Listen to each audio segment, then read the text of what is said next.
All right, guys, welcome to the Haven. We are here today to hear about the Orbeon project. Quick reminder, nothing here on this recording is financial advice, and AMAs are a chance for us to ask questions. They are not endorsements. DC is going to be hosting for us, and we have James Orbeon here to represent the team. Let's go. All righty, let's do it. Everybody, welcome to the Safe Haven. And James, welcome to the Safe Haven. Thank you. Thanks for having us. Absolutely. And so James, his project is Orbian, and we're going to be asking him some questions about it today. Purpose of this is just to get a more in-depth analysis of what he's got going on, figure out some things that you couldn't figure out just by looking at the website. It always helps to get everything from the horse's mouth itself. So that's what we're doing right here. And this is also a good opportunity to learn about James' character and listen to the way he talks. You can get a feel for who he is, his personality, because it's just as important to trust the people behind the project as it is the project itself. Of course, yeah. All righty, so let's get into it. James, why don't you go ahead and tell us a little bit about yourself and why you wanted to create Orbian? Yeah, so I actually haven't created Orbian. My name's James. I've been brought onto the team to be a part of and head up the business development side of things. So my background, my experience has been in real world companies, raising finance for real world companies. Used to be a stockbroker, based in London, working in investments, all different types of opportunities, whether it was gold, diamonds, property. I've been involved in many companies, startups, big companies, looking to do big things, and obviously some of the smaller ideas as well, like Orbeon was 6 months ago when they were looking to find a way of achieving what they wanted to achieve. I'm sure many of the people in here sound like they're from the States, which is good because I'm sure that they're very familiar with the amount of companies and ways of raising finance there are available in the real world. And what Orbeon Protocol is basically a challenger VC that's looking to disrupt the crowdfunding and venture capital business model. So for those of you that know what crowdfunding and venture capitalists are, they are normally big conglomerates, people with lots of money in their bag that will take companies and people that are looking to better themselves or grow their business ideas by raising finance, and whether that's through the companies themselves or from the people that are involved in those companies. So what Orbian have been looking to do is obviously using the crypto space to not only raise finance, but also to create opportunities for people involved in crypto that wouldn't necessarily get access to the type of opportunities that VCs and crowdfunding opportunities can create for people. You've probably seen on the platforms already that are available in the real world, there's normally a lot of red tape, a lot of regulation, and a lot of politics around who can and can't get involved in particular opportunities in the space. Have you noticed that? Have you found that yourselves? Are you familiar with what I'm talking about? Not necessarily.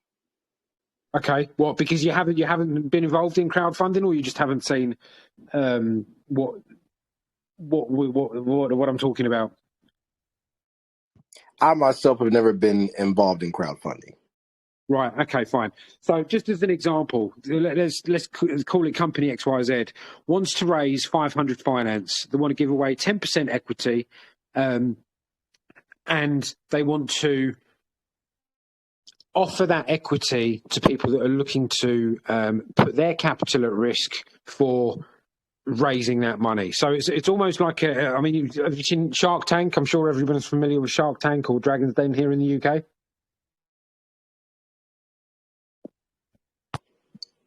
Yeah, man.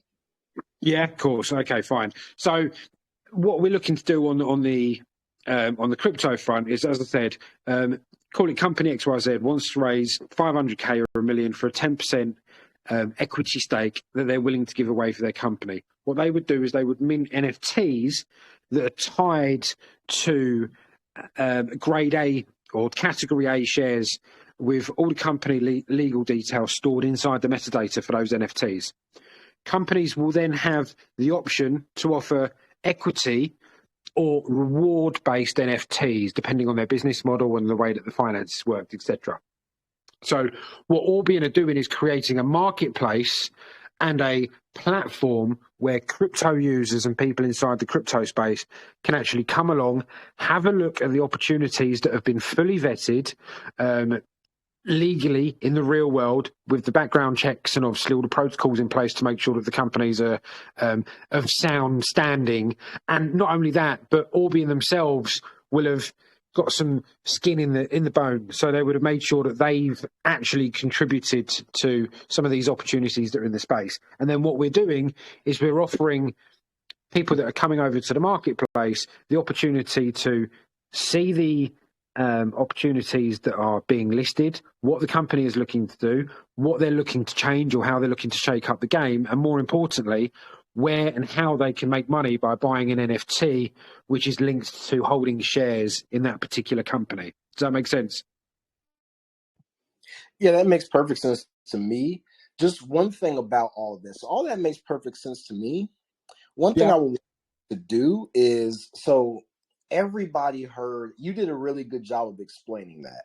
So, but the thing about it is that that's very understandable for a person who is really, like someone who really knows the space. That's very understandable, but it might not be the most understandable for everybody in general. So do me a favor. Yeah, exactly. So I'm going to explain some other points, and hopefully we'll tie off some of the other things that people might not understand. And then obviously as we get further on, we can start taking some questions. But so in terms of the concept of what we're doing, the team obviously developed the idea firsthand with experience of two problems that are in the existing field.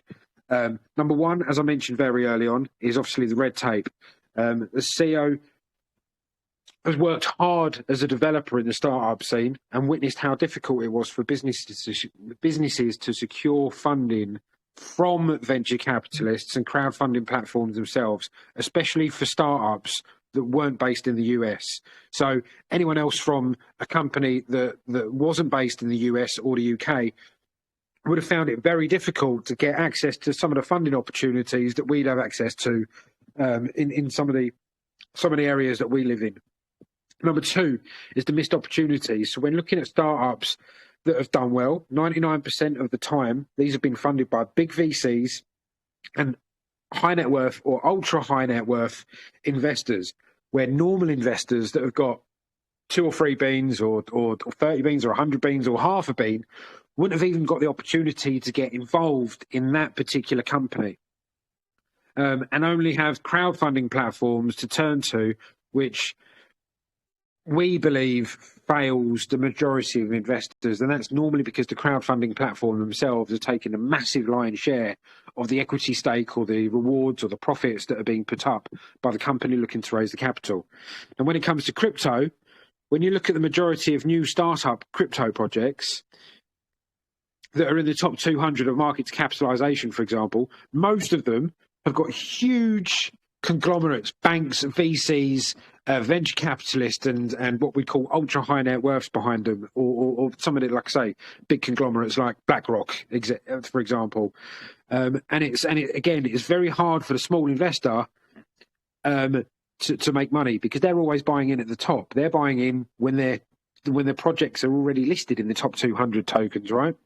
So the other thing that we as a normal crypto punter, if you like, have the risk of is the amount of scams that we're exposed to. So how do we, as a crypto enthusiast, monitor Telegram, and have a look on PooCoin, Ethereum, etc., and how do we pick those tokens that we're looking to buy, where we can buy effectively at the bottom and make it the opportunities where we're not going to be getting scammed, but we've got a decent opportunity to make some decent money before everybody else hears about it. And what Orbian are looking to do is, like I say, shake that up, because we're going to be bringing real world companies into the crypto space that have already been vetted. We made sure that all the legals are tied up and that everything stands up in the real world. And we're going to be giving anyone in the crypto space access and the ability to take part in that opportunity to get involved in that company at the very early stages before they make it big.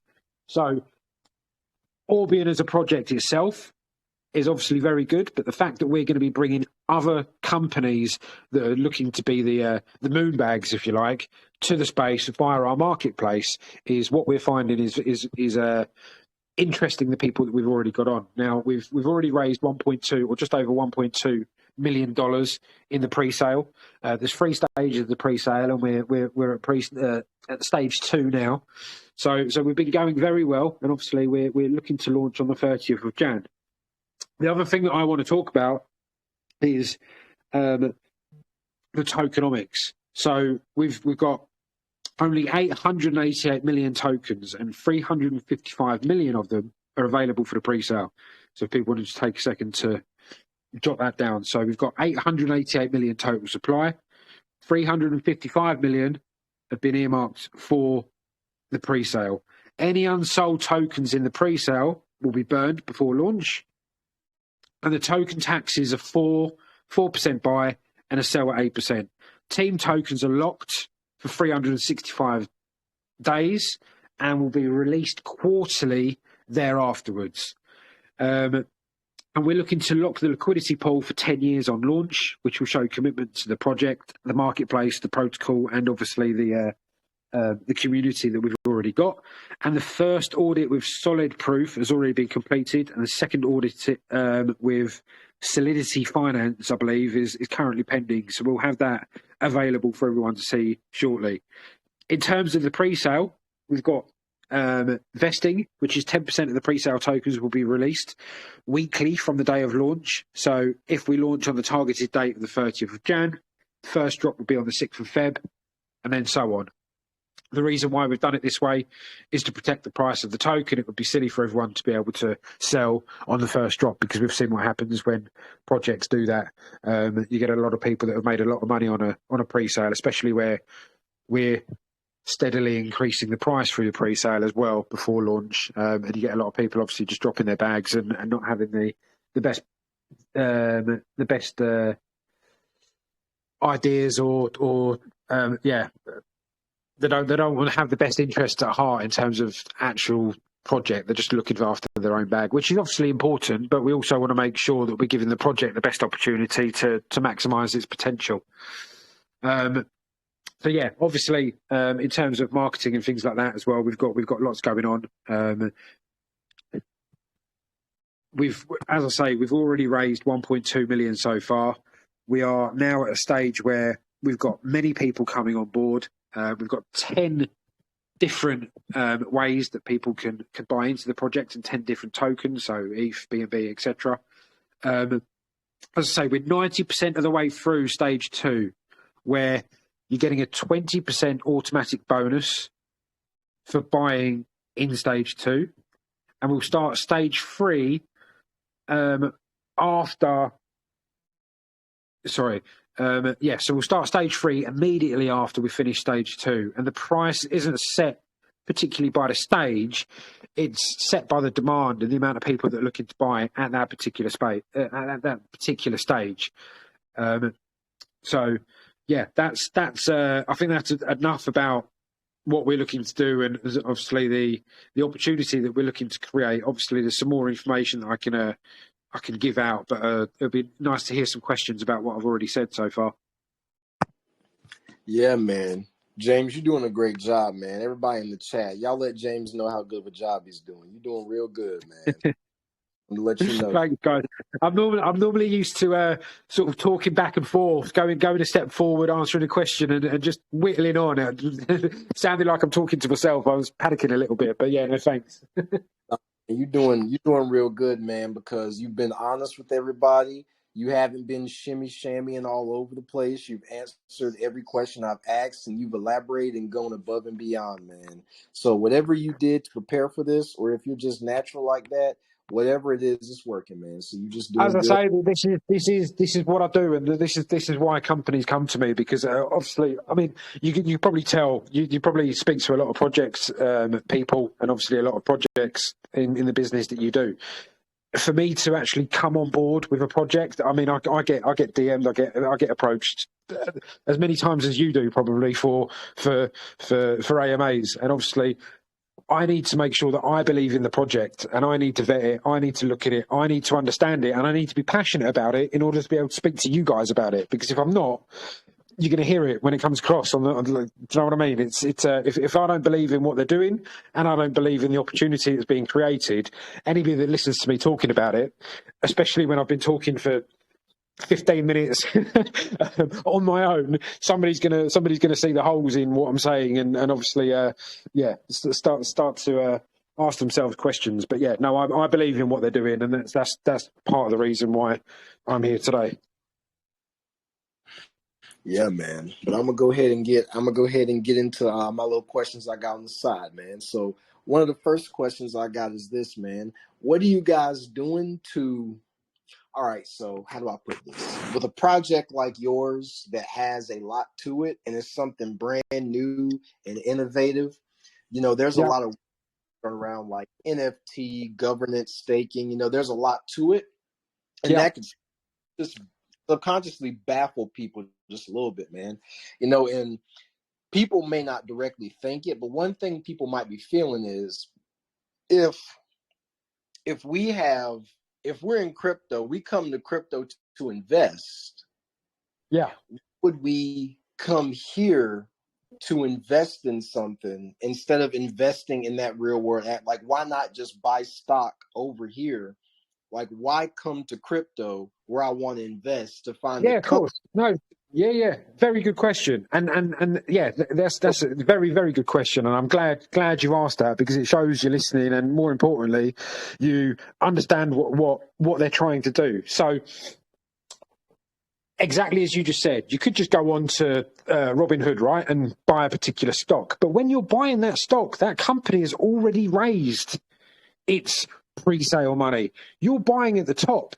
You're buying after Kevin from Shark Tank has already made all of his money. He doesn't care particularly too much. He's probably sold most of his bag by the time you've heard about it.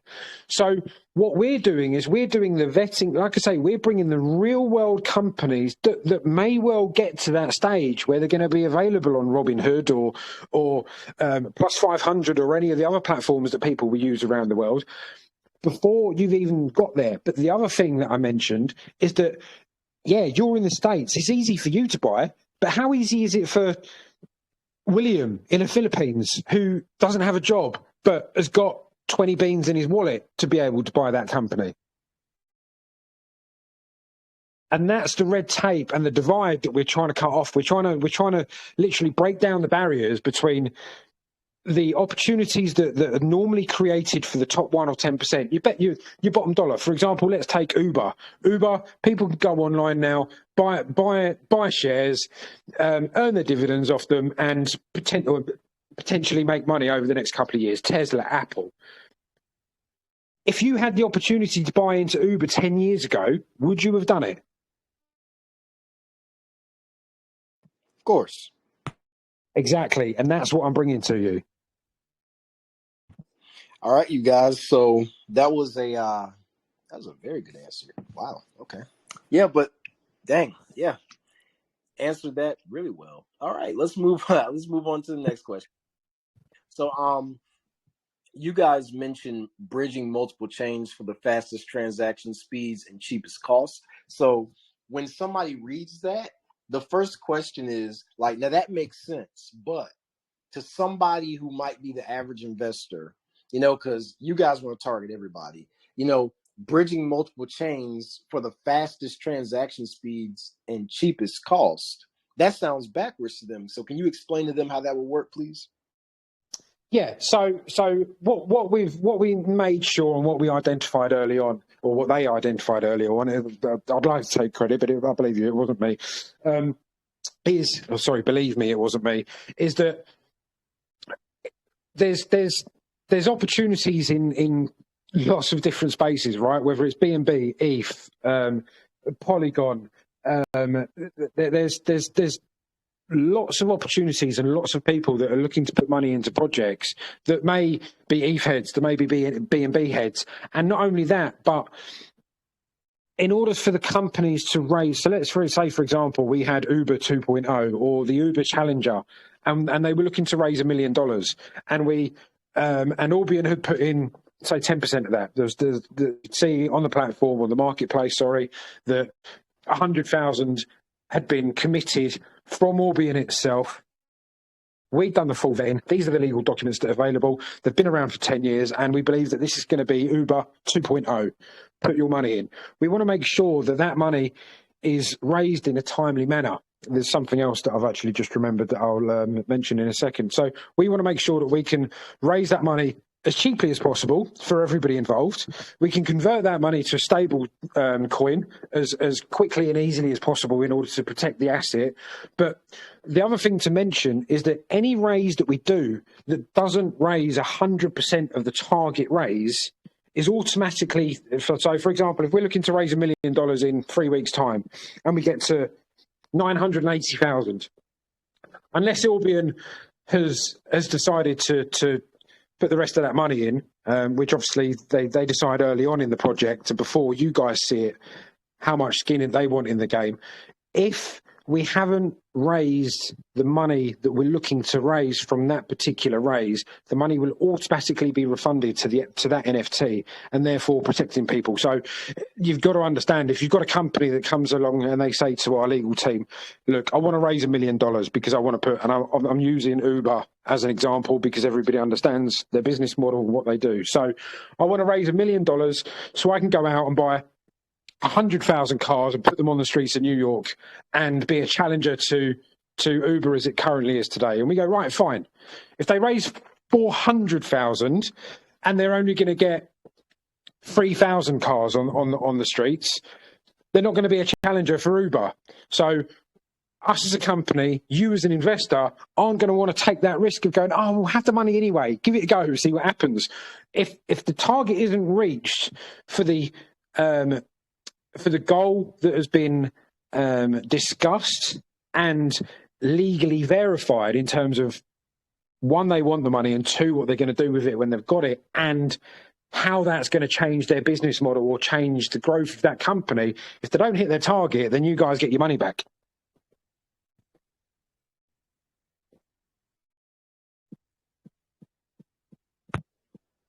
All right, I see your mic moving, but I can't hear anything. Are you good? Yeah, I'm good. Could you not hear me at all? I heard everything. I don't know what happened, DC. Okay, yeah. I heard everything you just got done saying. I just saw your mic move. I didn't know if you were continuing to talk. Oh, okay. Yeah, I got you, man. We're straight through. But so let's talk about some of the token features itself. So speaking of staking, it says that token holders are going to be able to earn exclusive benefits and passive income by staking their tokens. So I wanted to clarify that part. So what exclusive benefits are they going to gain by staking? Yeah, so some of the exclusive benefits will be things like the access to the competitions and extra rewards from the Orbeon project itself. So obviously there's two elements to this. There's obviously how well Orbeon are doing and how well the project are doing, and obviously then how well each marketplace contender does. So the people that are buying into Orbeon itself and getting a stake of that pie, let's say, the guys that are going to be staking their tokens will be able to receive a passive income. So the more you stake, the higher your rewards will be. In terms of the percentages and what they are, they haven't been fully finalised yet, but they will be obviously available before launch. But that's the reason why the staking is available in the contract, is because if people are staking in this Orbeon protocol, not only is it protecting what we're doing and showing people that there's more and more people behind us and trusting in what we're doing, and obviously it just increases the longevity possibilities of the project and what they're looking to do.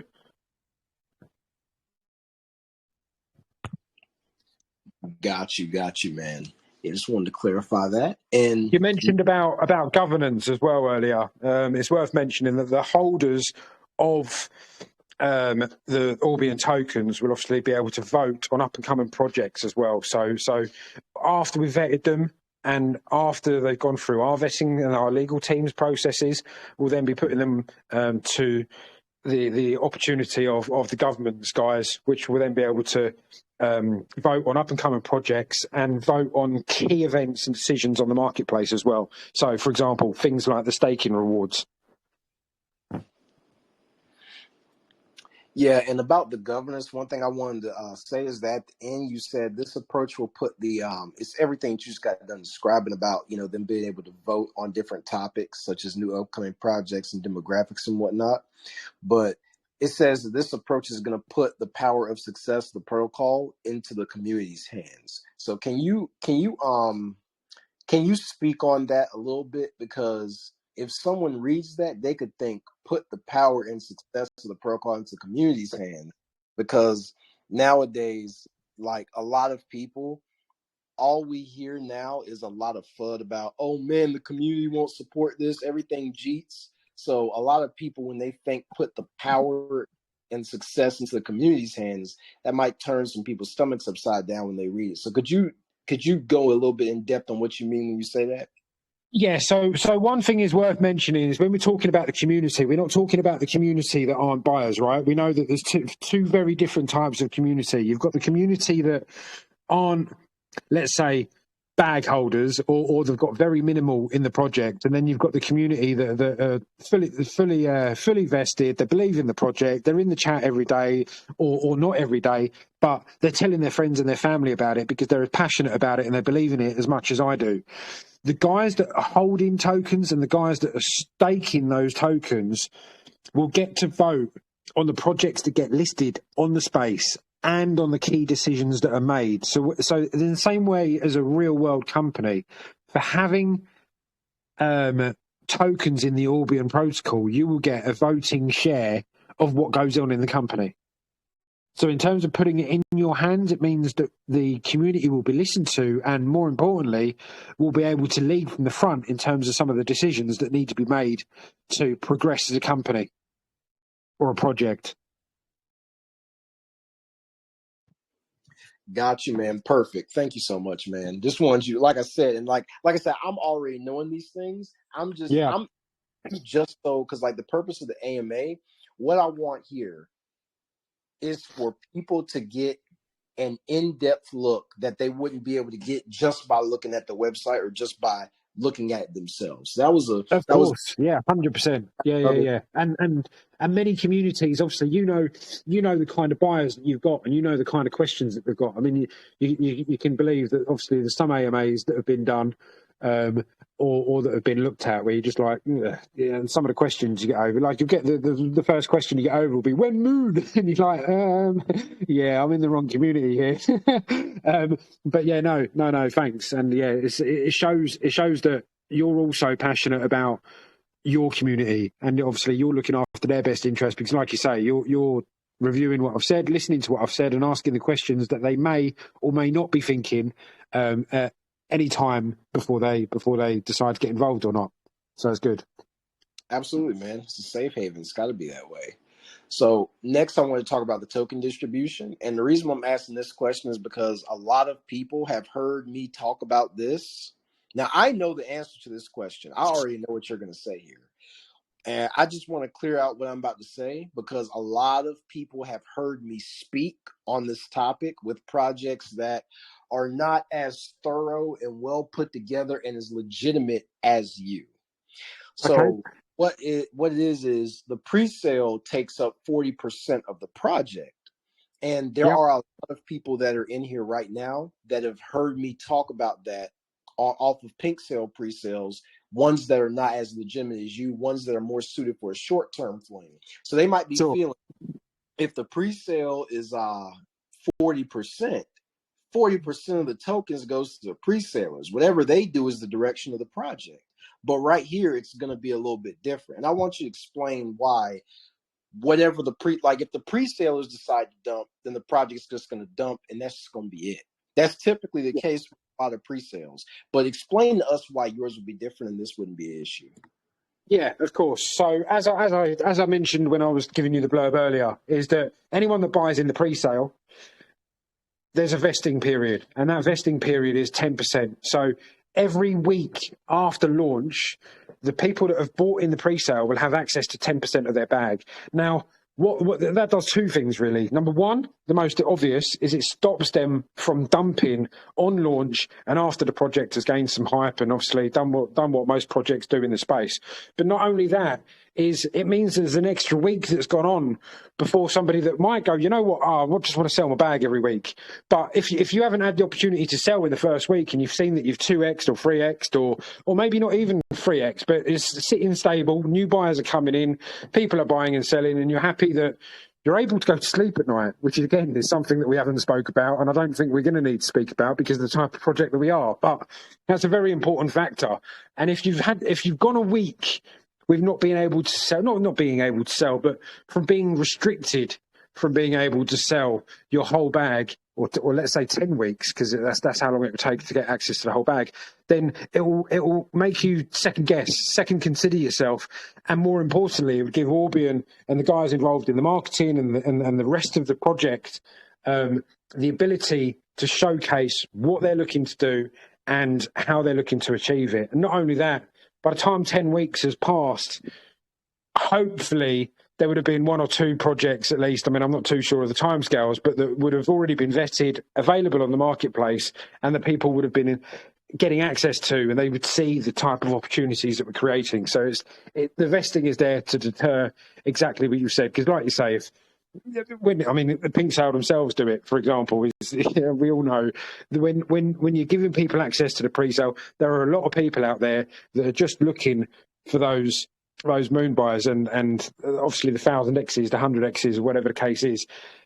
As you've identified, this is effectively a real world company, a real world utility that's being made available in the crypto space. It's not some refer and earn Ponzi high APY referral scheme that will go bust as soon as people stop buying.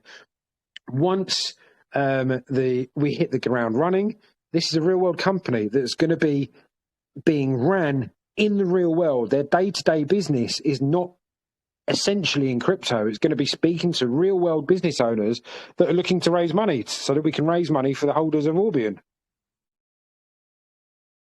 Yeah, guys, and I can attest to this right now. This is a real world. He really is running this like I don't even like that term. He's really taking this very seriously because, like he was mentioning earlier before about the crowdfunding, I myself don't know about crowdfunding from his perspective because I've never done it myself, but I know how crowdfunding works in general. And the way these guys are doing it, their pre-sale is lasting months and months, and they're raising millions of dollars. Not only that, but they're going through, they've got all the audits and whatnot. I think they're going for, what is it, solid proof? I don't know if I said it right. You guys are going to get not just some old random audit that, you know what I'm saying, where projects still scam even though they got that type of audit. So there's a lot here that would just let people know that these guys are being serious. They've got the liquidity locked for 10 years. And there was something else. Let me see if I could find it.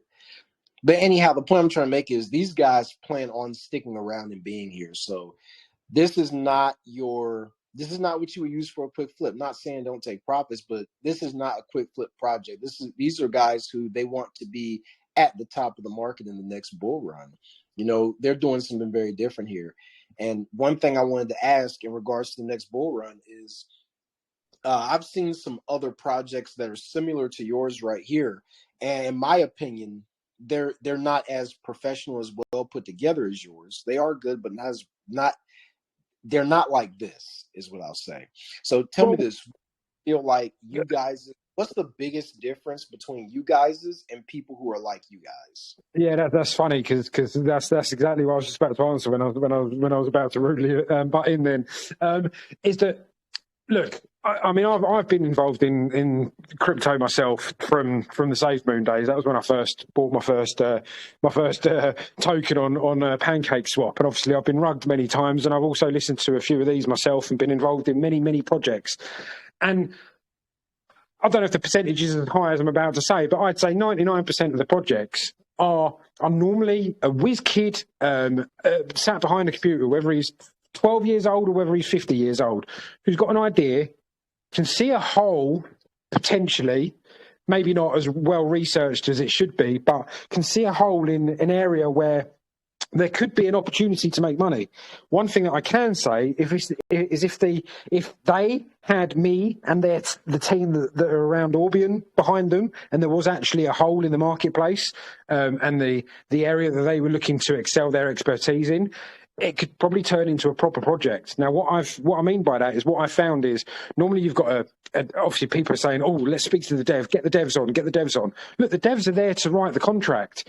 The devs aren't there to run the real world business. And I don't know about yourself, but I've employed many devs/IT people over my days. And again, 9 out of 10 of them don't want to be speaking to people like yourselves. They want to be stuck behind a computer with Minecraft on one screen and the code on the other screen.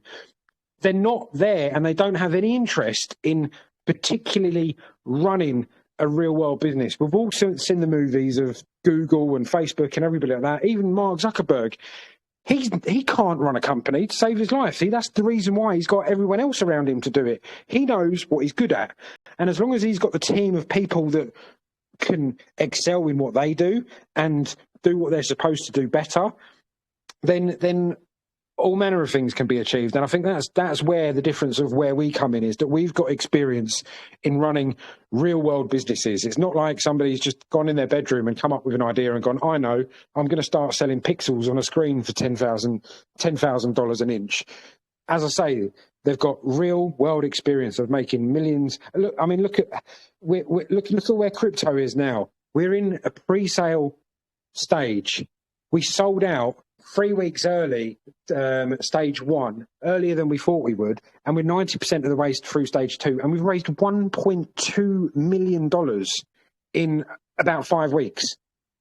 How many other projects have been able to do that?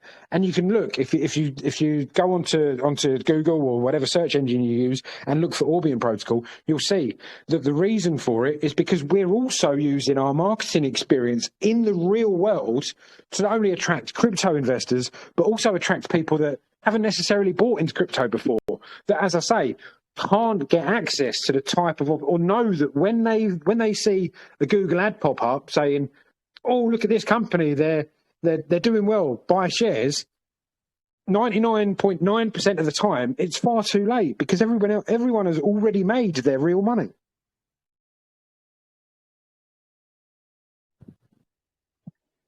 Yeah, man, sounds good. I definitely can get behind what you guys are doing right here. You know, this is really cool, man. One thing I want to touch on as well is, look, you guys are having a $50,000 giveaway. Tell them how they can win $50,000.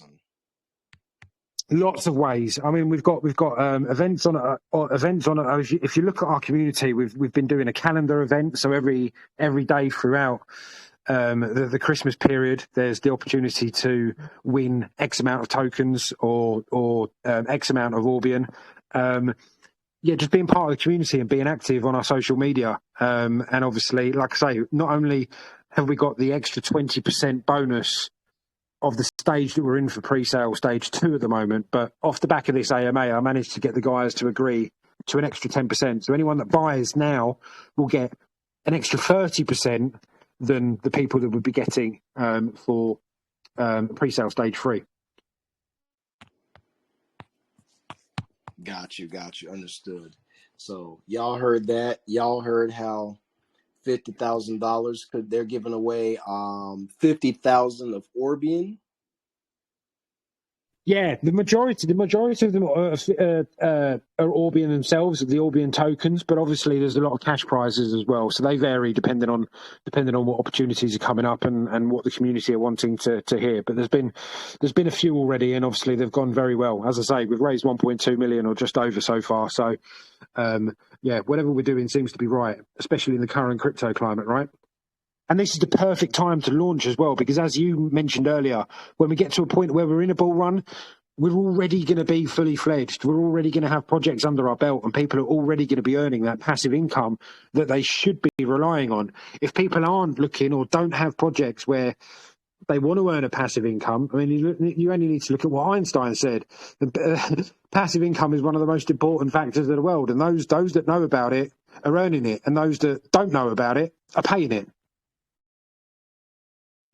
Yeah, man. And speaking of Speaking of having projects under your belt and you guys really providing that passive income opportunity, something I want to touch on now, even though this has absolutely nothing to do with FTX, this is a DeFi protocol. Yeah. This project has nothing in common with FTX. There are some people who are ignorant, and then there are some people who don't know enough about things to be able to decipher the difference in their head. So tell us this. Ever since everybody's been hearing these things about the centralized exchanges, a lot of people are like trusting things less because there is a lot to this project, and it's a positive thing. However, when there are a lot of things that can, like, if I were to come to you and There's tell you also a lot of problems that can be created, right? when I come to you and tell you where I want you to go, if I give you a lot of instructions, it could make you feel a little wobbly about it. Not because there's something wrong, but it's just a little impression you get. So one thing I would like to know, man, is how can people know that their money is safe here? How can people know that nobody from your team is going to slip money through the cracks, or that you guys are going to hold people's money? Of course, yeah, 100%. And like I say, again, it's a good question for a start, and for the majority of people that haven't had these opportunities presented to them in the past, which is perfect because that's exactly the type of people that we want to be helping out. One thing that you need to know is that when you buy a share in a company, it's the same way as the information is held on the blockchain. It's publicly available. You've got shares. You own ownership in that particular company.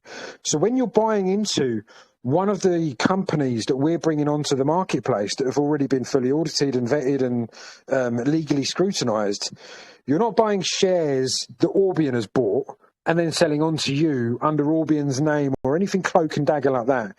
You are buying shares, you are buying ownership in that real world, publicly listed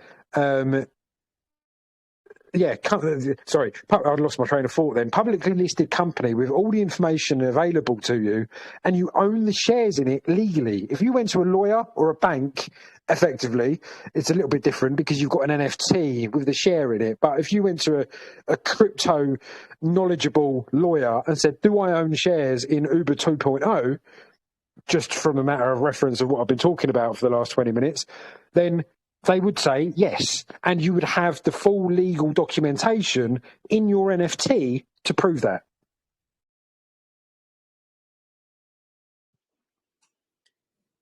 Great answer, man. Great answer. Yeah. And guys, by the way, this is a decentralized protocol, so you don't have that same risk with an exchange like FTX. But I just want him to explain that so you could hear it from the horse's mouth itself. But just for anybody who's just doesn't know much about the space, or somebody who's more on the emotional side. Another thing I want to know about Orbean, let's talk about the marketing for a bit, and then I'm going to open up the VC for some questions from the community because they are fired up and they're raising their hands and asking questions in the comments and everything, man. So they're okay. going to light you up. But I mean that in a good way. But anyway, in the marketing side, so like I said, when it comes to a project like this, a lot of people come to the crypto space and they already feel like they're taking, like most people get anxiety when they swap tokens or when they're transferring back and forth because they know if anything goes, get their money back. So people feel like they're already investing here. They feel like they're already taking a risk here. So there are going to be people who want to invest in Orbean because they think it's going to do well, and the people who want to invest in Orbean and they want to really use the service, which is really what you want. You want people who want to actually use your services. So it's a different type of crypto punter than the majority of projects are looking for. I think we're looking for the people that really understand the ability and the power of being able to have access to this type of utility. Right? We're looking for the guy that, like I say, like you said, buying shares online. We're looking for somebody that understands that it's not just about that next moonshot, but it's about, one, having access to those next moonshots, and two, receiving a passive income while you're waiting from what you've already achieved and or by staking the Orbeon tokens that you've got.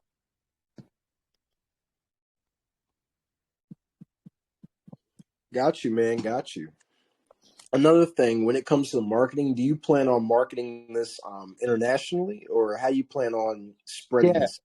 it's already being marketed international. It's already being marketed international. And like I say, all you need to do is to have a look at some of the marketing we've already done. Is just type Orbeon Protocol into Google, and you'll see a lot of the news articles that would be going on around the world: Spain, Venezuela, New York, London.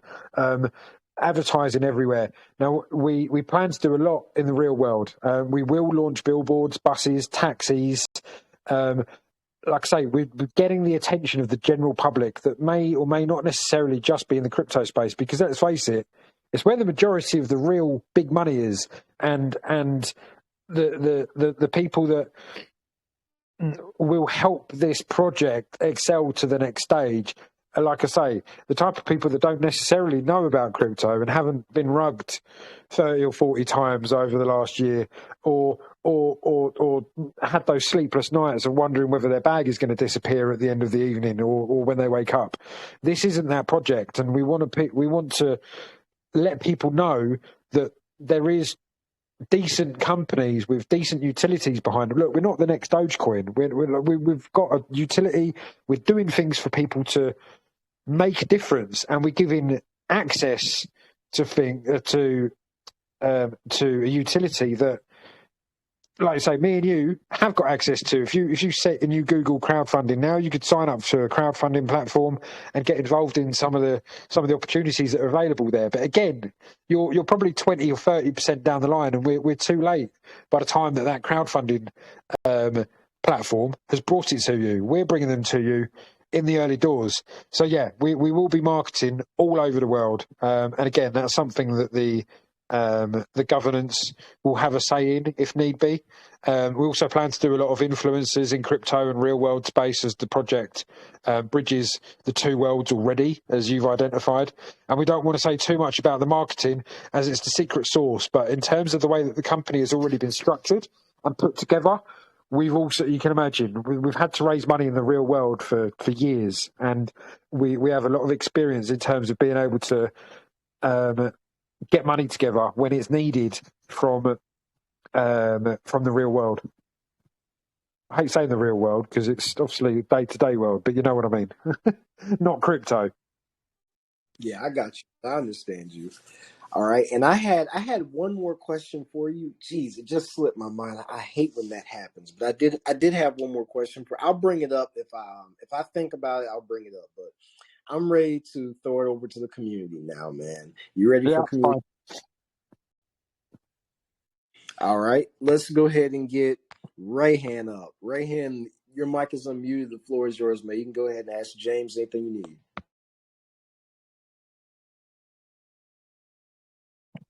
All righty. Rayhan, your mic is unmuted. You can go ahead and ask James what you need. Hey DC, how are you? Can you hear me? Good. Yeah, we can hear you just fine, man. Yeah, we can hear you.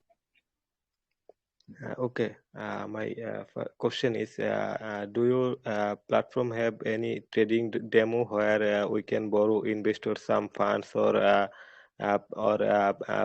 practice a trading before using our own fund? There won't be a demo, but you'll have a full view of it. I mean, in terms of a demo, you've got to think we're giving shares away in the company, so you can't really demo that, to be honest. But in terms of having a full view of the marketplace and understanding how it works, and utilities to provide you the experience that you need, so YouTube videos on how to use it, etc., we will be doing that. But in terms of a demo, it's almost pointless, because it would be like having a fake company. But I mean, you'd be given shares in a non-existent company making non-existent profits, and that's what too many of us have been doing for many projects recently. So yeah, it's quite difficult to do what you're asking. But in terms of being able to help you through the platform before you've committed your funds, yes, we will have tools available. But not only that, we also have the team available, and we've also got advisors and mods and people that will be there to help you either on the phone or through Telegram or Discord to help you through the buying process as well. Oh, that's awesome. I appreciate you, man. And I have one last question. Actually, Okay. we all know that most of the decentralized exchange have some problems, which is low volume, low level of liquidity, and poor user experience. So my question is, what have you Swap done about this problem, and how does you plan to solve the listed problem?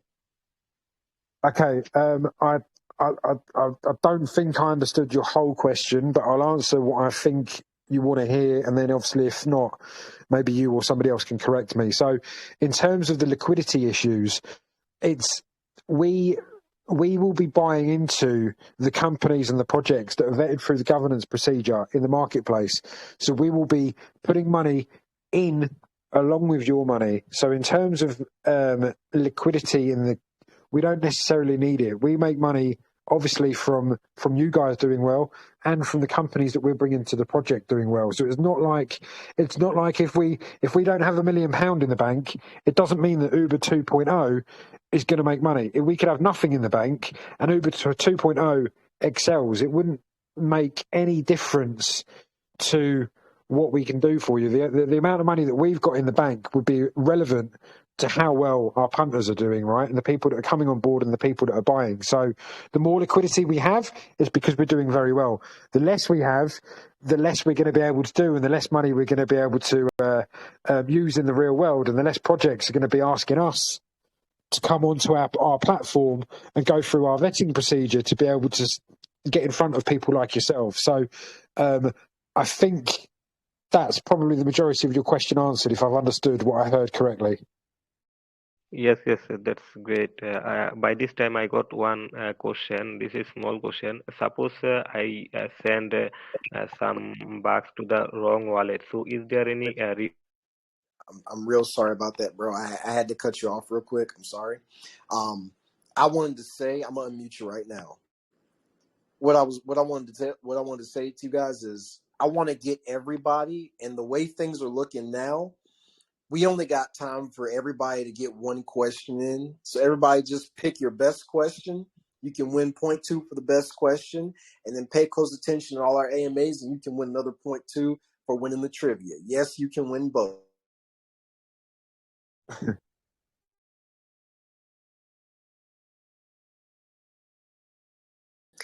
You can win both. You can win the AMA, and you can also win.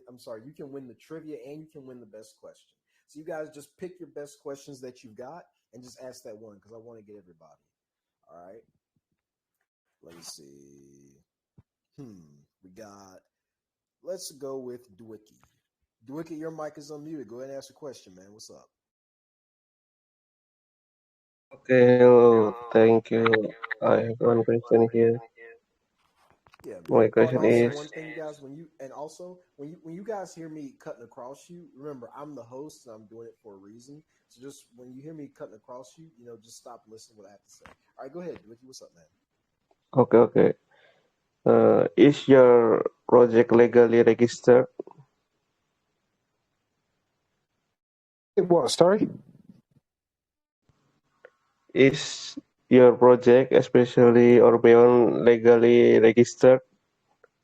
Yes, it will be. Yeah. So again, before launch, we as you can imagine, with what we're looking to do and the way we're shaking up the space, there's a lot of things that we need to make sure that we're doing correctly.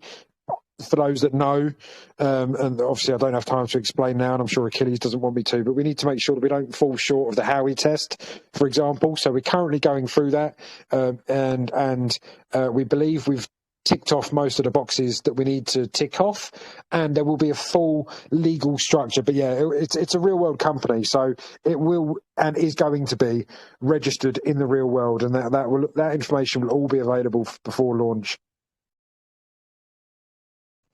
Okay, thank you, James. Thank you for the opportunity, DC. You're welcome, Dwicky. My man Dwicky coming in with the question too. That was a good question. I like the answer. That's exactly what I was going to ask. I was going to ask about regulations and how you would work around that. Even though I don't think that regulations are going to be an issue, I sincerely don't think they're going to be a big issue. At least, okay, let me clear that up. from now until next bull run, just because it typically takes years for laws to get created, passed, and everything to get sorted. But I was going to pretty much ask the same thing as Dwicky. All right, let's go on to Bull Rider. Bull Rider, go ahead and ask a question, man. Your mic's unmuted. Let me get some people back on mute so we can just pay attention. Okay. Thank you for the opportunity given to me. Well, my question, is on the on the startup. Let's say I have a company or a team that aims to build that have a unique idea on certain project, but we don't have enough funds to fund our project. And maybe I approach you for funding. So what are the requirements that I need to fulfill in order to get funding from you? That is my question. Yeah, of course. Good question. Yeah, I like the question. So, yeah, exactly. It sounds like you probably are that person, and that's the reason you're asking it, to be honest. What I would say is come over to the Orbian Telegram and Discord and socials and speak to us, and we will be more than happy to start looking at what you can offer. But in terms of vetting, it would just be like if you were going to a bank or someone else to try and get some money, right? But not as tight. We just look for real world entities. You might have the thing is, there's not a set procedure or protocol in place to be able to take a project on. Let's face it, you could have Uber 2.0, as I keep referring to, just because of the way the conversation's gone, that has been running for 3.5 years as a regular taxi company. They've got customers, they've got clients, they've got a face in the space, but they just want to take it to the next level. Or you could have the next Google or Facebook that hasn't done anything yet, but just wants some backing. And each project will be looked at for its merits on its own credit. So there won't be necessarily criteria. But to be honest, if you're coming over to a word that I don't want to be using as much as I seem to, a real world company like Orbian, and saying, I've got this idea, I've got this company, and as you say, you don't have enough capital to take you to the next level. And that's prevalent in the majority of cases of companies. You look at somebody that's looking to cure cancer. They might know how to cure cancer, but they haven't got the technology or the access to the equipment that they need in order to be able to create how they know how to do it, where we are there to help them be able to provide that. So, that's been a very long-winded answer, but yeah, in short, if you've got a project that you want us to look at, there's no harm in sending it over for us to have a look. And as I say, if you're looking for somebody to give you money, you probably know yourself, as we're a real-world company and we're not a crypto punter enthusiast that's just looking for our next moon bag, whether your company is relevant enough to give to us to look at. You've got to look at us as like the next Shark Tank. Or Dragon's Den, if you haven't seen Shark Tank, because it sounds like you're probably not in the US or the UK. But yeah, you've got to look at it as would you stand up publicly on stage and ask the public to invest into your company? And if you believe that is a yes, then we will more than likely be happy to not only talk to you, but also bring you onto the marketplace to help you raise some finance. All right, thank you very much. I have already joined your TG. I will gladly follow up. Thank you very much. Perfect. Nice to hear from you, Bull Rider. Also, just while I remember, for some reason it's just popped into my head, anyone that is buying or that wants to buy or has already bought off the back of, obviously, RVC and our conversation, if you just message myself or Eddie Orbian that you'll see in the social channels and just let us know that you've come from Achilles, we'll make sure that 10% is added to your buy as well for the pre-sale.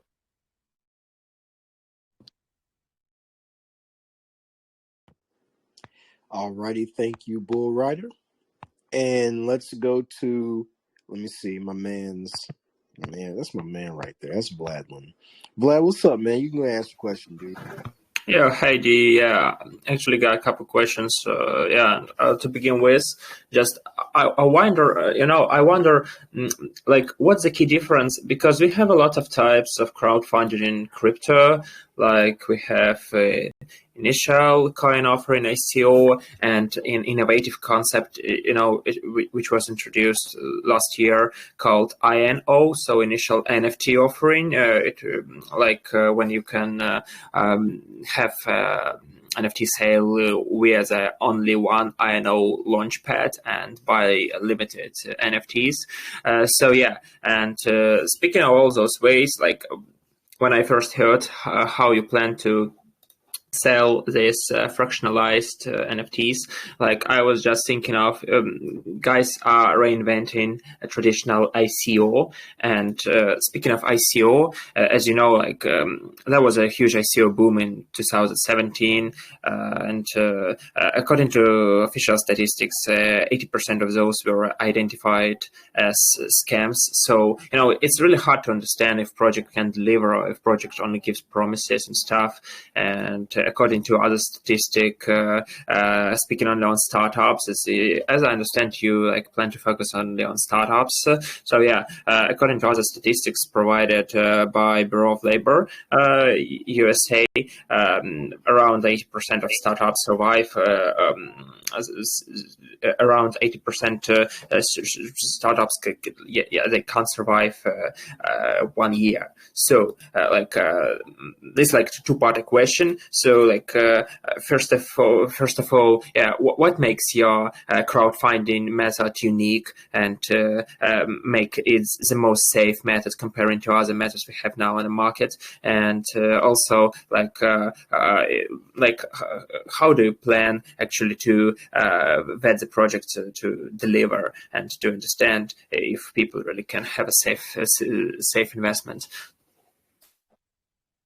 Yeah, okay. So I think you threw a lot of information at me there. I think I've got the two points, and I believe we've already touched on them as well. So number one is we've got something that we call the kill and fill functionality in the project, which is if we haven't raised what we've agreed to raise for a particular company, then all funds will be returned to the investor.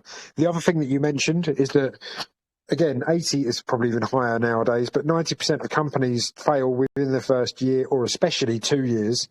And we want to make sure that we protect people from that. So again, when we're looking at things, and part of the vetting procedure that we go through is we will make sure that the company either has to be a really good, brilliant, no win, no fee idea, right? That is going to literally moonshot, and we know it's going to be the next Google, Facebook, or Uber, or Apple, or it's going to have had some form of track record. So it's probably already been running for 2 years, has a good business model, has a good customer base, or has a good supply model, but as been mentioned a few times, just hasn't got the money to carry on or change up, or with things like COVID and all of the real world things that have been going on in recent times, they might need to change up their business model for whatever reason.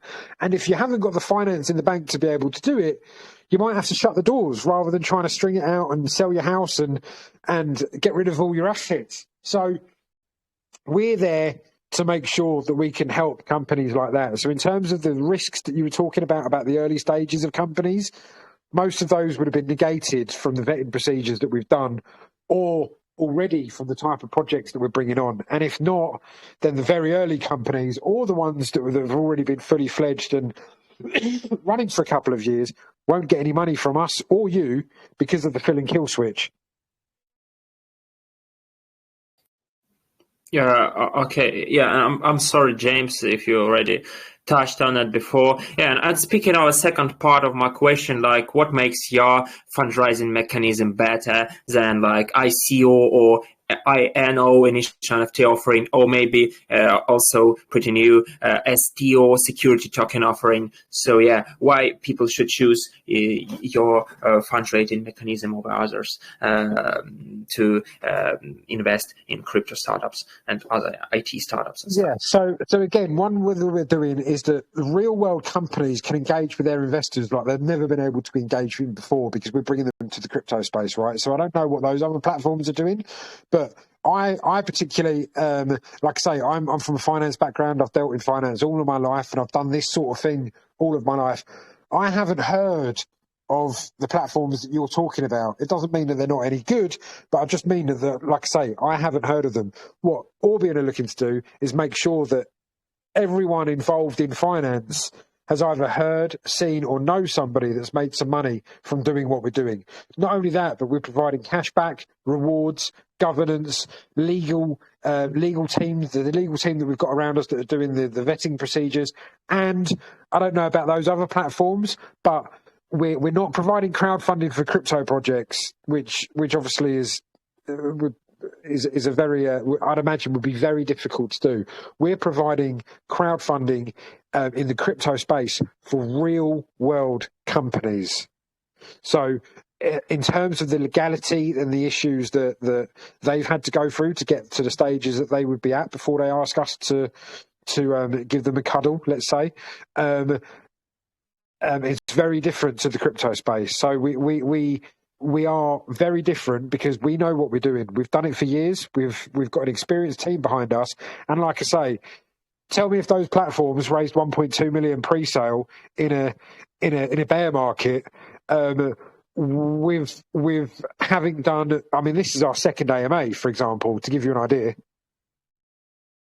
We haven't even started in the crypto marketing yet. Yeah, I see. Yeah, that's brilliant, James. Yeah, and that's my bad. I said crypto startups. I mean, like companies which try to utilize blockchain and crypto. Because if company try to raise money like with the help of crypto, then it's kind of a crypto related company. Yeah, you're taking the crypto risk, and that's exactly what. Yeah, we're using the. And that's why we're bridging the divide, right? We're taking the look. Let's face it, the regulatory issues that we would have if we did this in the real world as a crowdfunding platform means that I don't know. Where are you based? Me, I'm in Ukraine. Oh, you're in the Ukraine. Okay, so I'd imagine you'd probably find it very difficult to buy into a US company that was looking to raise money now, right? If you went online now that's true. and you went to a US website and you saw a really good idea and you were like, wow, I really like this. Not only do I know about it, I understand it and I see the picture myself, but I can't send any money there because my bank won't let me, or my government won't let me, or the American bank won't let me, or the American government won't let me. Guess what? Doing it this way, we can do it. Yeah, that's true because I agree with that. Yeah, great point because that's really hard for me to trade and to buy a part of company, like to buy stocks of American companies. Yeah, we don't have a lot of brokers here in Ukraine which that actually allow that. So I agree with you. And also, like many companies now already exist in the market and stuff. They have so-called tokenized stocks. And speaking of tokenized stocks, those are regulated by Security and Exchange Commission. Exactly. And so speaking of your method to fundraise, will those like fractionalized NFTs be somehow regulated, or will those be like as synthetic assets? Because now you can trade synthetic assets. They are also so-called tokenized stocks, but they're not true tokenized stocks. And that's what I actually wanted to know. Yeah, so again, as I say, we are going through every step of the process to make sure that we don't fall shy or because we will be registered in the real world, right? It's going to be publicly available what we do, and our full legal structure will be available over the next coming weeks. But we are making sure that we can stand publicly because we're not a crypto company that's doing things secretly. We're going to be based in the real world, in front of people's faces, so we can't hide. So we're going to be making sure that we are as compliant as possible with all the loopholes available to us. Is probably the best way for me to say it without getting myself into trouble. That's right. And why I ask that, because like speaking of tokenized stocks, you like to trade those, you have to pass additional KYC requirements, and that's why I'm interested. Actually, again, what's going to at the moment, and obviously through the pre-sale and everything, that look, let's face it, something that a lot of people get mixed up on, and like, I'm not saying it's wrong, I'm not saying it's right, but the whole point of crypto is that it's decentralized, right?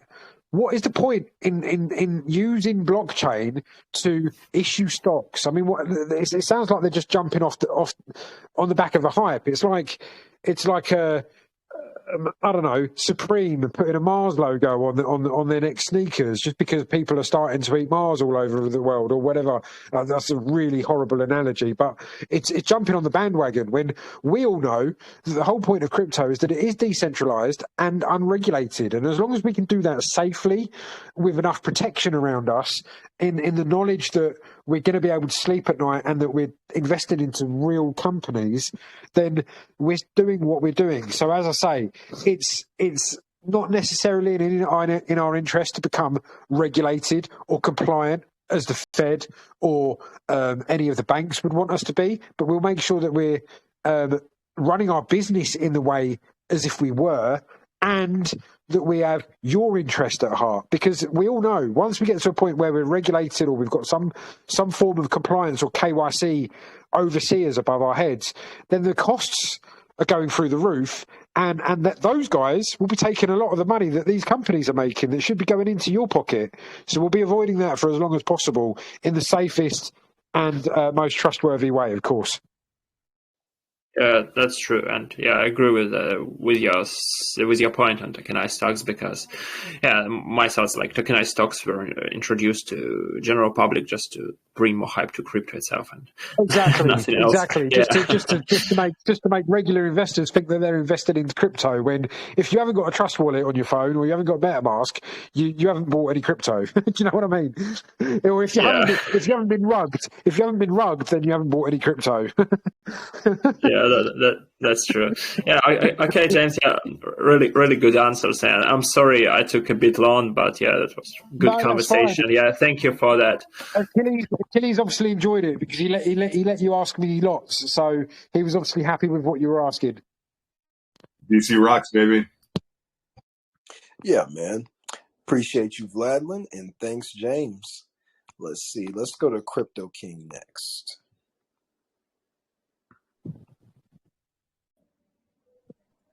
Yeah, hey, can you hear me, guys? You good, man. We got you. All right. I was scared that I'm not gonna get a chance. Yeah. Thanks. Okay, let me go straight to my question.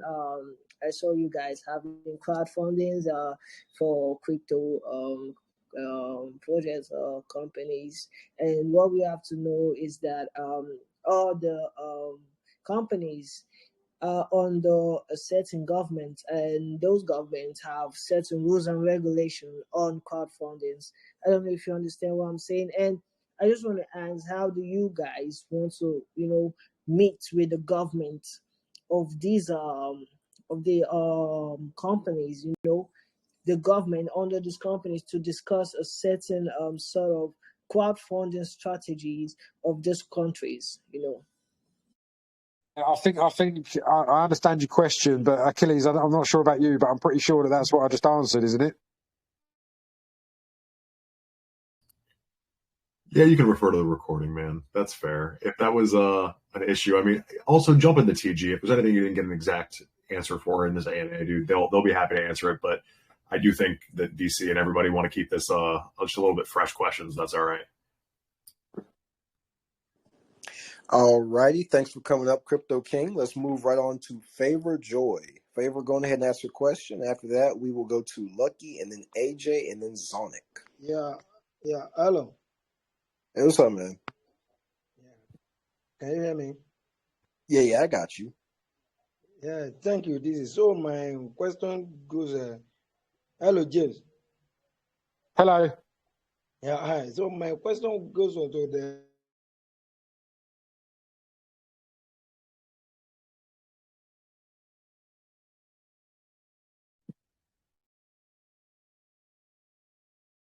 hello. Sorry, I was dropped.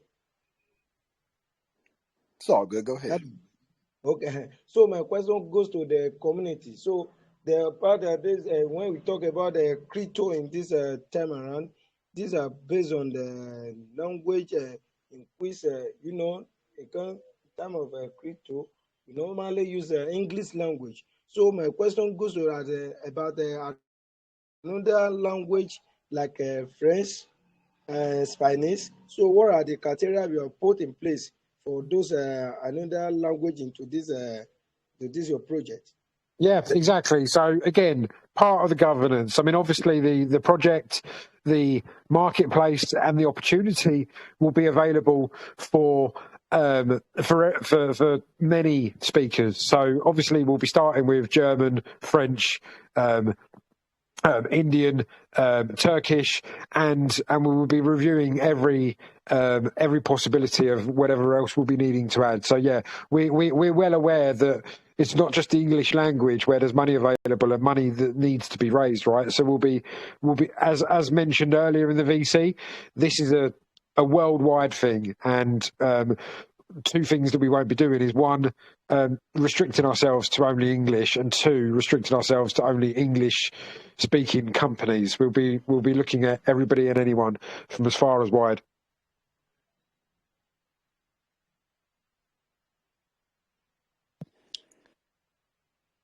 Favor, is that good? Yeah. Thanks, James. That is my question. Thanks for the answer. All righty, man. Appreciate you, dude. Thank you. Thanks for your question. Cheers, Favor. Okay. All righty, let's get to Lucky. Lucky, you're up, man. Go ahead and ask your question, brother. Lucky, you are up. Go ahead and ask your question, brother. All righty, we'll move to... Okay, there it goes. Hello. What's up, man? Okay, awesome.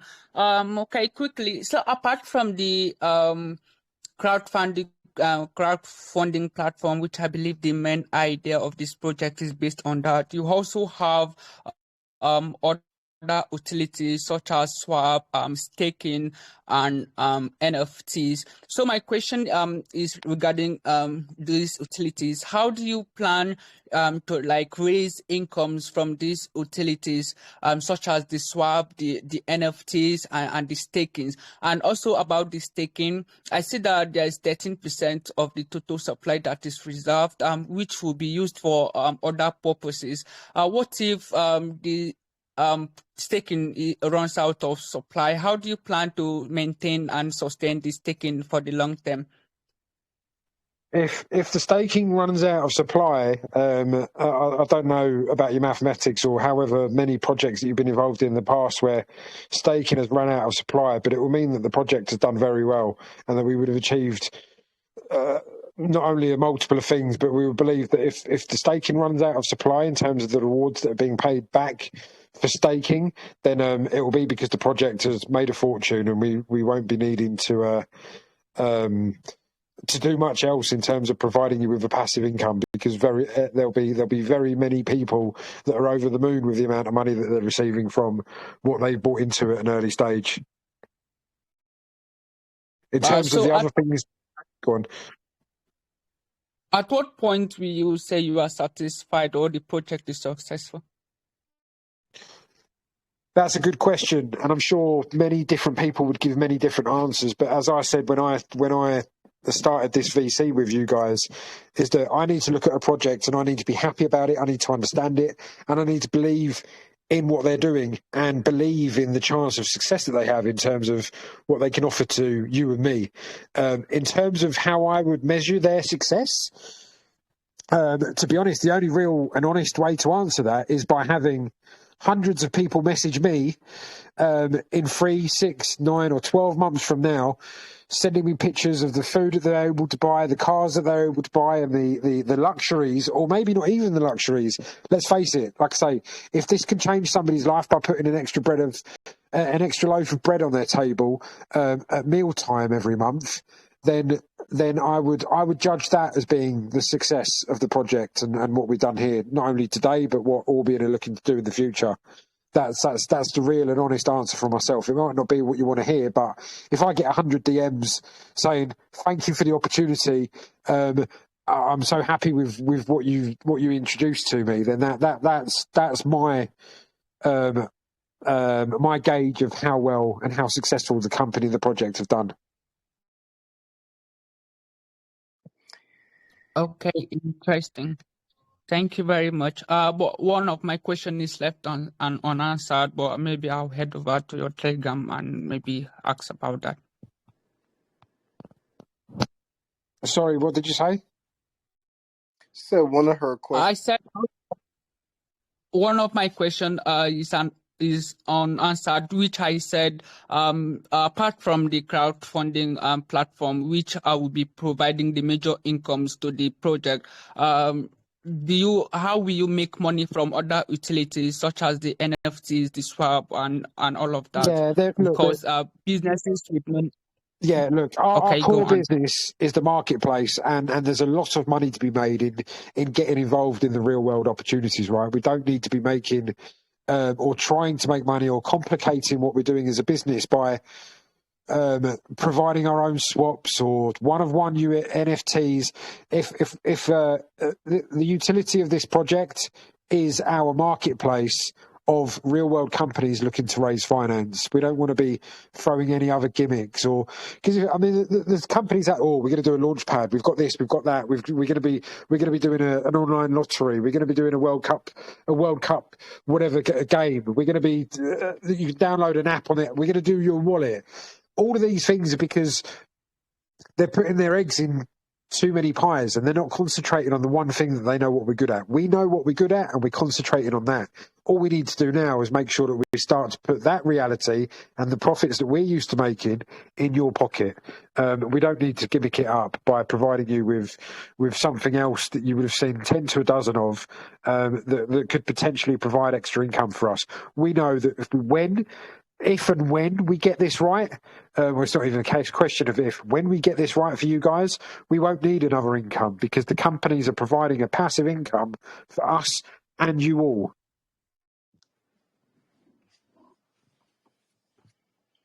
All righty. Thanks for coming up, Lucky. James, great answers. Let's go to AJ. It's AJ in the building, man. That's Brett AJ right there. AJ, go ahead and ask the question, man. What's up? Yeah, thank you, DC, for the opportunity. And first, I would like to thank the Orbeon team for the entire support they are providing on the Telegram group and across all the social media. I really appreciate them. And James, I have a question for you. Like there is a ecosystem of Orbeon protocol, right? Are the Orbeon ecosystem projects are under under development? If so, can we see the preview of those ecosystem products like exchanges and Orbeon swap or wallet like that?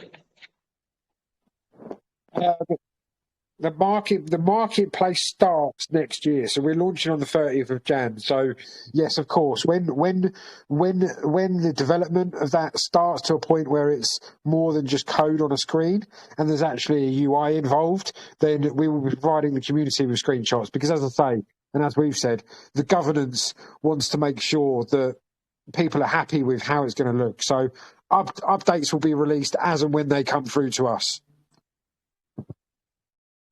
Okay, thank you. No, is there any timeline or is there any timeline or can we, investors can get any specific access to the, special access to the preview or something like that? Well, there isn't a preview at the moment, but as I say, yeah, by being involved in the channels and the community, as and when we've got something to show you, of course, it's in our best interest to show it to you guys. The investors in the project will see it first, 100%. Okay, thanks, James. And I have another question. The roadmap for the dates in terms of the projections will also be updated at the turn of the year as well. So as we head into January, people will start seeing an updated roadmap in terms of what to expect next from Orbian. Okay. Cool. Okay. And another question I have is for you. When we have planned for, maybe like a video conference, like that, is there any? Yeah, so yeah, you'll have. I mean, you could have a video conference with me whenever you want, but I'll take it you mean with the guys actually behind the company. So that's something that's getting planned before the launch as well. So you'll be able to meet the guys, speak to them, ask any questions that you have. But the reason why I'm here is because they're busy doing what they do, and obviously they've brought me on to sort of do the jobs that they don't have time to do at the moment, which is speak to people like yourself. Okay. Thanks, Jim. But Actually, you were again, rocking. AJ, You were rocking. if all the legal information in terms of the companies and what we're looking to do is provided to you, again, I mean, I don't know about yourself, but it goes along the same lines of being doxed. Being doxed, unless you're being doxed by proper auditing companies, like I say, Solid Proof and Solidity Check and things like that, of the guys that we're already using and talking to, people like Certic, there's no real point. You can get a passport, somebody willing to give you a passport off a $5. I mean, I can't even count the amount of projects that I've lost money on that have been doxed. Okay. Thanks, Thank James, you. for your question. Actually, Cheers. All we righty. are looking forward. Community real quick. Let me go to the community questions in the chat real quick. Let me see. Let's get a couple out of here. Let me see real quick. So Tadang Khan said, you said Orbian projects have different revenue streams like partnership, reinvestment, crowdfunding, etc. I've seen a lot of projects that have an external revenue source, but a revenue source that doesn't benefit the project as originally planned. So do you have a plan to get revenue stream to become sustainable and steady in the direction of the project? This is our revenue stream, as we've discussed, DC. So I think obviously you're asking the question, but I'm pretty sure you know the answer to this yourself anyway. But this business model is our revenue stream. So each company that we bring on that becomes a success and starts, or let's face it, is already it's not a case where you're investing into the company and they're looking to then start paying out. They're already running as a business, right? So there's already an income most of the time coming in. So as a shareholder, we will get access and you will get access to that income right away. So in terms of any external revenue streams that are going to be coming to the project, aren't going to be benefiting the project in the way that was planned, no, I don't ever see that being an issue. And if it is, it means that we're diverting away from what Orbian is here to do, and that's empowering the people that, like yourselves, right? It's empowering you guys, and if we start diverging from that and thinning that line of not giving you what we plan to do, then we shouldn't be a project anymore. Boom! There's your answer, Kadang. Good work, man. Now we got Travis Mack wants to know, how will the Orbian project make investors have the ability to trade their shares later in the future when the values of their investment has increased, especially for investors and others? Well, as you know, in terms of being able to trade, yeah, I mean, look, if a company does really well when it gets listed on Robinhood, then you probably won't even be here to ask me that question, because you'd have probably already sold your bag and you'd be buying an island in the Bahamas somewhere. But these companies, as again I mentioned a minute ago, are providing a revenue already. So it's not a case of you buying a share, holding on to it and seeing what happens. You'll be getting a dividend in what the company is making in the ongoing process. So whether that's in the case of rewards in any given way, which will be identified before you've bought, or from access to the revenue stream that company is bringing in already. So yeah, I think without waffling on again, I think that's that question answered. Yeah, man.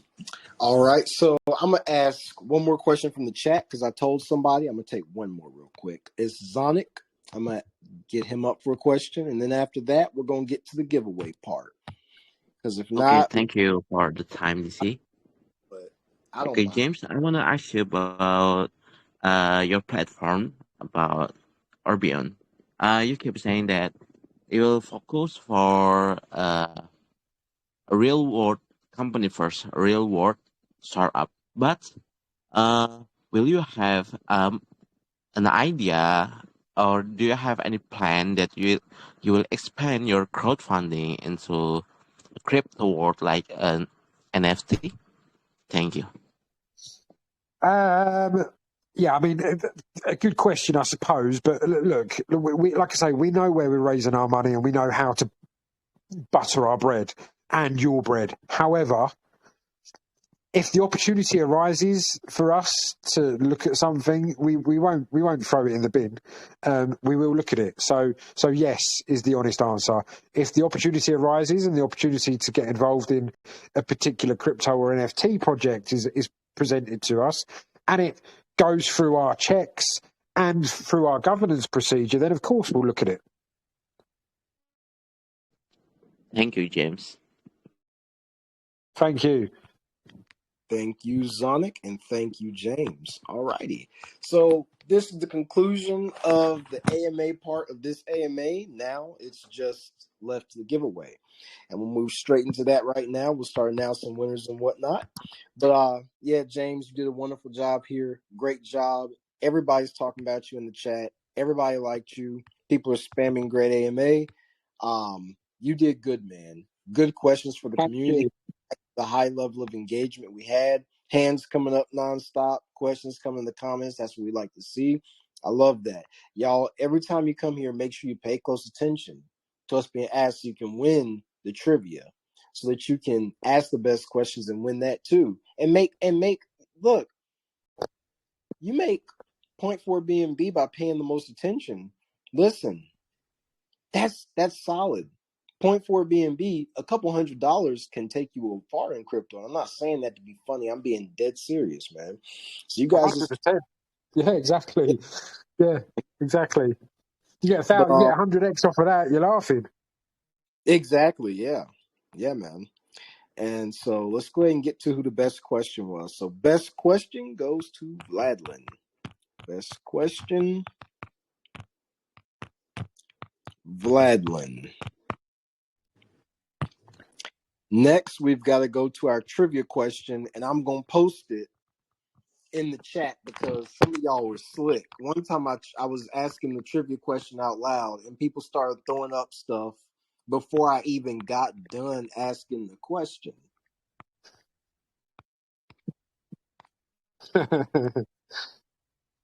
All right, so here goes the question. Everybody who wants to win the trivia, a shot at winning the trivia, go ahead and be looking in the comments right now. Here we go.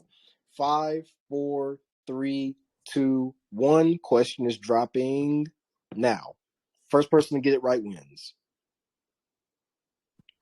Mind Flayer, you are the winner.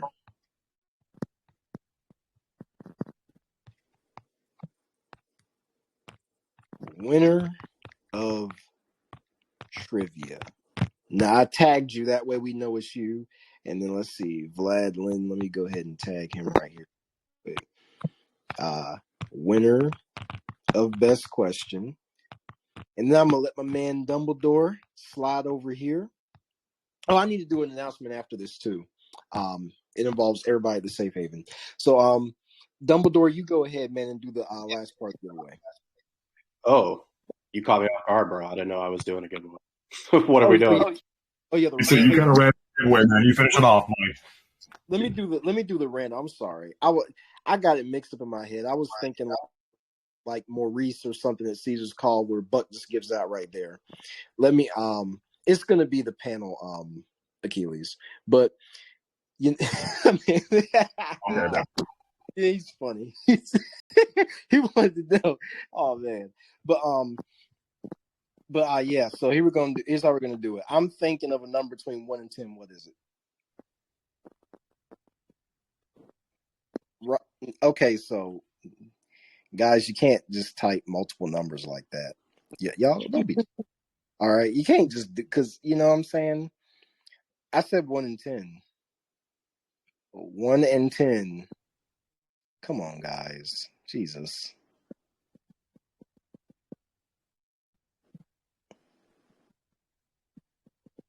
All right, Bucks Matt, you win. There you go, buddy. 6. The number was 6. Random winner. Boom. The number was 6. There you go, man. But yeah, what I want to announce is that over at Buck's Firehouse, me, Achilles, Dumbledore, Buck, and a couple of the people I got are going to be on a panel. And what's going to happen is this. It's going to be an AMA, but it's going to be for all of us. So you guys can ask me, Achilles, Dumbledore, any question you want this Friday at 2 p.m. Eastern Standard Time and 6 p.m. UTC. So you guys can stop by Buck's Firehouse, and that's where we'll be holding our VC at. Any questions you got for me, Achilles, or Dumbledore about anything, you guys are welcome to ask it. Same thing for everybody else who's going to be on the panel. But just want to let you guys know about that coming up. We'll announce it later. But yeah, guys. James, you got any closing statements, brother? No, other than obviously remember, if anyone is coming across to us and purchasing through the site, there's an extra 10% available for anyone that's come off this AMA. So message myself or Eddie Orbeon, which you'll also see active in the social media channels, and just let us know that you come from Achilles, and you'll be given an extra 10% bonus on top of the bonuses that are already given at the current pre-sale stage. So you'll be getting a 30% extra tokens than you would do if you bought closer to launch.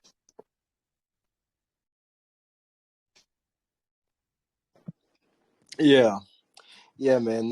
You did a wonderful job, man. I really appreciate you stopping by, doing a wonderful job. Everybody's satisfied with you, man. But I'll go ahead and make the closing statement. So, Safe Haven, thank you for stopping by here. James, thank you so much for being here. You guys, I hope you got a feel for James' character. To those who didn't get their questions answered, you can always stop by the chat, stop in their social media and whatnot. James, he can be contacted through his DMs. You can DM him personally as well. And we just want to give a thank you for him stopping by here. And like I said, the pre-sale is still ongoing. So anybody who wants to participate, you can go ahead. So everything else that you want to know about this project can be found through their socials. And yeah, please continue to do your own research. Remember that nothing that's said here is financial advice. But without further ado, Safe Haven, we are all out.